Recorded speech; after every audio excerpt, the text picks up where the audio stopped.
¿Qué tal, Ani? Buen día, ¿cómo estás? ¿Qué tal, Marcelo? Muy buenos días, ¿cómo te va? Bien, bien. Bueno, Ani, ¿cómo estamos con las novedades económicas de estos últimos días? Bueno, tenemos que hacer, a ver, dos distinciones que me parece que son muy importantes. La primera distinción es todo lo que tiene que ver con disposiciones nuevas del gobierno nacional, que salió todo de nuevo el tema del ATP para las empresas. Hubo que volverse a hacer las inscripciones hasta el 26 de mayo. Recién ahora están saliendo las aprobaciones del ATP. De algunas empresas sí, de otras no, que esto es la ayuda que recibían las empresas por los empleados que tienen declarados como en relación de dependencia, siempre y cuando estuvieran dentro de lo que se llamaría actividades que durante un tiempo no pudieron ejercerse como tal, y establecen cierto tipo de parámetros. En estos momentos lo que está haciendo el AFIP es confirmando aquellas empresas que tienen los ATP aprobados. Ese es el primer punto. O sea, el hecho de que te aprueben un ATP, por supuesto no te aprueban la totalidad del sueldo del empleado, pero te aprueban un salario mínimo vital y móvil que estaría depositado directamente en la cuenta de cada empleado. Ese es el primer punto respecto de las pymes. Con fecha 3 de junio venció la moratoria de API, con muchísimas dificultades a la hora de estar cargando la documentación necesaria, muchísimas dificultades, pero muchísimas dificultades, porque la página en el último momento no anduvo y la gente necesitaba confirmar los planes y no se pudieron confirmar. Por lo tanto, el API salió con una resolución nueva en donde dice que todos aquellos impuestos que estuvieran liquidados, pero que no hubieran sido podidos abonar, perdón, nos daba plazo hasta el 8 o 9 de junio para poder efectuar los pagos. Porque realmente la página, cuando uno trataba de cargarle el pago, se trababa. O sea, ese día trabajamos como hasta las 12:30 de la noche, sin suerte. Entonces, hoy recibo una comunicación expresa de API en donde dice, por eso lo estaba buscando recién, qué es lo que va a pasar, y hay nuevas disposiciones. Y dice que en el marco de toda esta emergencia sanitaria y de la pandemia que tenemos, y con motivo de que finalizó ya la moratoria, porque el 3 de junio la moratoria finalizó y no hubo posibilidad de incluir a nadie más, pero reconoce el gobierno de la provincia que es necesario continuar asistiendo a las empresas porque la situación de pandemia continúa. La Administración de Impuestos se encuentra trabajando en la elaboración de dos planes. Un plan que contemplará todas las deudas devengadas hasta el 30 de noviembre del 2019, que tendrá características muy similares a la moratoria anterior, con reducción de intereses resarcitorios al 2% mensual. En caso de efectuarse el pago de contado, tendrá una bonificación del 20% de los intereses calculados, y si se paga en cuota podrá optarlo por 12, 24 o 36 meses, con un interés mensual entre el 1,5, 2 y 2,5, depende del tipo de contribuyente, el tipo de deuda de que se trate y demás.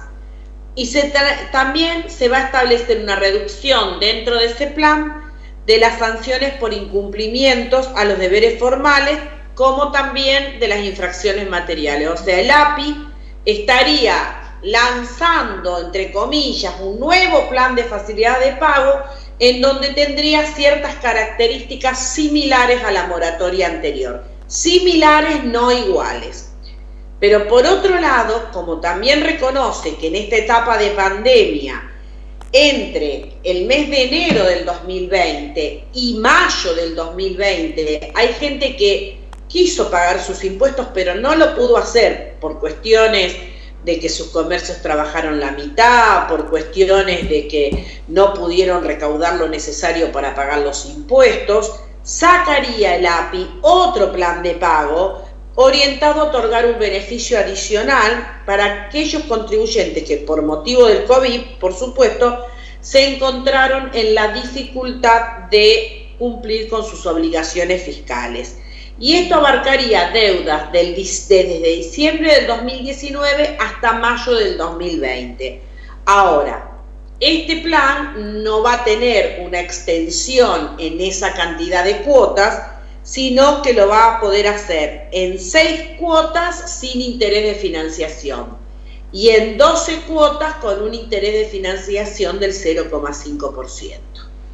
O sea, ¿qué deudas se van a poder incluir acá? Y esto es lo importante: ingresos brutos, inmobiliario, sellos y tasas por acto, contrato u operaciones que no se realicen a través de agentes de retención y percepción. No va a abarcar el pago de patente única sobre vehículos por afectación específica y por el porcentaje de coparticipación que tienen para municipios y comunas. Claro. Este plan estaría vigente a partir de la semana próxima. Entonces este no es un tema menor y es un tema que lo termino de recibir como información directa de API, que ya están trabajando en este tema y no es un tema menor porque también la provincia reconoce las dificultades. O sea, yo el día 3 le escribí una carta, no por supuesto por mi carta, pero escribí una misiva al gobernador y a la gente del API, que es muy difícil cuando se están atravesando situaciones de pandemia y demás, que un contribuyente esté pensando de cómo va a pagar los impuestos, como no sabe qué hacer y cómo va a hacer para poder pagar la luz. Entonces, que en esta época era necesario que se tomara en cuenta la situación de incertidumbre que tenían los contribuyentes. Muchos contribuyentes no se adherían a la moratoria por una cuestión de incertidumbre, porque tenían miedo de decir, ¿y si yo me suscribo y después no puedo pagar la próxima cuota? Porque no se sabe cómo va a terminar esto.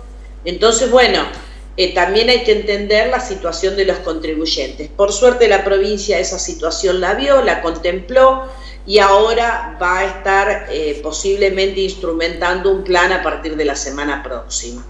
Entonces tenemos novedades a nivel nacional, el ATP, novedades a nivel provincial, los nuevos planes del API. ¿Qué pasó con los IFE? Los IFE era esa contribución que recibían contribuyentes monotributistas o servicios domésticos y demás. Y hay mucha gente que cobró primera etapa en los bancos y hay mucha gente que todavía no cobró la primera etapa, que se estaría regularizando toda esa primera etapa de IFE hasta el 11 de junio. Casi todos estuvieron aprobados y el que no lo cobró por banco lo puede cobrar por correo en la fecha que el ANSES le determine. Cuando usted tiene la resolución del ANSES, el IFE se cobra con toda normalidad porque ya tiene la resolución y fecha de cobro, así que estén muy atentos a quien no lo cobró aún, porque hasta el 11 de junio o 12 de junio va a estar habilitados los IFEs para su pago. Ani, sí. Quería preguntarte cómo anduvo la demanda de los créditos y si hubo mucho rechazo. Bueno, afortunadamente nosotros, todos los que tramitamos desde el estudio, no tuvimos ningún rechazo, afortunadamente, y la demanda fue muy grande de los créditos, a pesar de que el primer rechazo que te hacía, te lo hacía el AFIP y te decía si vos podías acceder o no podías acceder, porque evaluaban no solo los ingresos que tenían, sino también los bienes y demás que tenía el contribuyente. Pero posteriormente, una vez que vos tenías calzada la operatoria dentro de la AFIP y lo solicitabas dentro del banco, el banco no hizo ninguna objeción y tenemos todos los créditos en estos momentos, por lo menos por la experiencia personal que yo tengo, todos aprobados los créditos que se solicitaron del estudio. Y bueno, los depósitos como corresponden en tres, le dicen con una nota, Banco Nación, Banco Provincia o el banco que fuere, comunica que el crédito ha sido aprobado para este contribuyente y en la forma que le van a depositar en las 3 erogaciones mensuales a través de su tarjeta de crédito. Así que, bueno, el crédito a tasa cero, toda la gente que lo ha venido a solicitar y que nosotros le hemos informado a la gente quien estaba en condiciones de sacarlo, han sido prácticamente todos aprobados. Bien, por los montos establecidos en principio por el AFIP, o por la capacidad de devolución del contribuyente. Exacto, el monto te lo establecía el AFIP por un montón de cuestiones y cruces que estaba haciendo el AFIP. Si depende de la categoría de monotributo, depende si sos propietario, si no sos propietario, si estás al día, si no estás al día, y te establecía un monto básico más la cuota de monotributo de 3 meses. Entonces ese era el monto que vos solicitabas al banco, y el banco, por supuesto, con la previa aprobación de la AFIP, también te lo aprobaba el banco, y ya están comunicando que, por supuesto, que van a ingresar la primera tanda de depósitos. Quiero saber, Ani, el precio histórico de la soja y los volúmenes de venta, si se han movido, si ha habido alguna variante. ¿Qué ha pasado con la comercialización? No, a ver, no hay nada extraordinario, se manejan todo dentro de los volúmenes normales que estamos acostumbrados año tras año, y realmente los precios que va teniendo es simplemente el impacto que tenemos en la variación del dólar, porque realmente estamos teniendo una soja a futuro de 2.15, 2.17, 2.19, históricamente el año pasado estaba en 2.30, 2.35, por eso que la soja tiene todavía un valor bastante bajo, pero la operatoria que hicieron los productores agropecuarios es la operatoria normal. Vos imaginate que con esta campaña había muchos productores que habían quedado endeudados y tuvieron necesidad de liquidar parte de su stock para pagar o planes canje o parte de deudas que tenían con acopios o con cerealistas. Así que la liquidación en este periodo, fin de mayo, parte de junio, es una liquidación normal que sucede todos los años, sobre todo porque los productores agropecuarios están pagando lo que deben de la campaña anterior y están encarando la próxima campaña comprando ya los nuevos productos para el laboreo de la tierra, ¿no es cierto? Así que está dentro de lo normal, no fue ni más ni menos que otros años. Perfecto. Ani. Porque lo que hay que dejar en claro de todo esto, que la producción agropecuaria es una producción que tiene un periodo y un ciclo biológico. Entonces, dentro de ese ciclo biológico, los productores agropecuarios saben perfectamente cuándo tienen que vender para comprar los insumos para la nueva campaña, cómo vender, cómo tienen que pagar los insumos de la campaña atrasada. O sea, no hay... Yo cuando escucho diciendo que es una tremenda especulación, bueno, a ver, como en todos lados hay de todo, pero en general los productores que nos manejamos en esta zona, que son productores medianos a pequeños, en general lo que tienen muchas veces es, si guardan algo, lo guardan como reaseguro, porque la cosecha podría no venir el año que viene, porque vos imaginate que recién se estaría implantando trigo, y con la condición climática de que no llueve y demás, hasta se duda de cuándo se va a poder sembrar el trigo. Entonces, el productor agropecuario, mucho de lo que es pequeño y mediano estoy hablando, yo no estoy hablando de los grandes productores, estoy hablando de los pequeños y medianos que nos manejamos en esta zona, no lo hacen con un fin especulativo como se pretende, la imagen que se pretende dar. Lo están haciendo con un sentido de previsión, porque como es un activo biológico y es una producción a cielo abierto, no se sabe qué es lo que va a pasar el año que viene. Por eso que detesto tanto los conceptos cuando se habla del pequeño y mediano productor, del tema especulativo.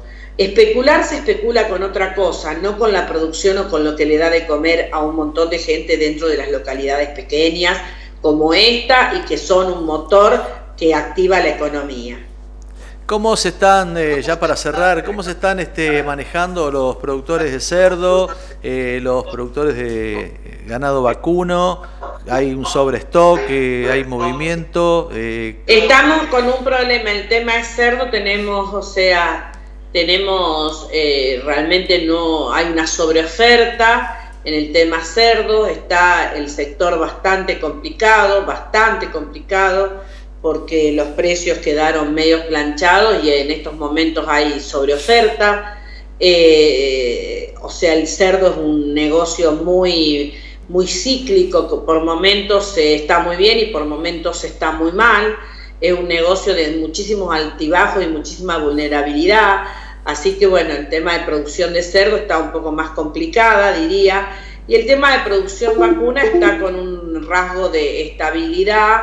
Tendría que, por supuesto, desde el punto de vista, no me refiero a la carne en carnicería, pero sí me estoy refiriendo al animal en pie, está un poco bajo, tanto cerdo como ganadería vacuna están un poco bajo en sus precios.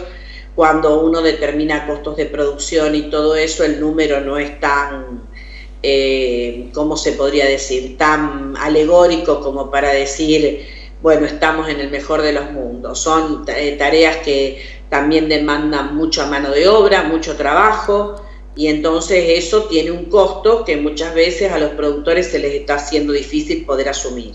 Perfecto, Ani, te agradezco el contacto. Al contrario, un placer. Bueno, y Dios mediante nos encontraremos el próximo viernes y que tengan un muy buen fin de semana. Muchísimas gracias. Hasta luego.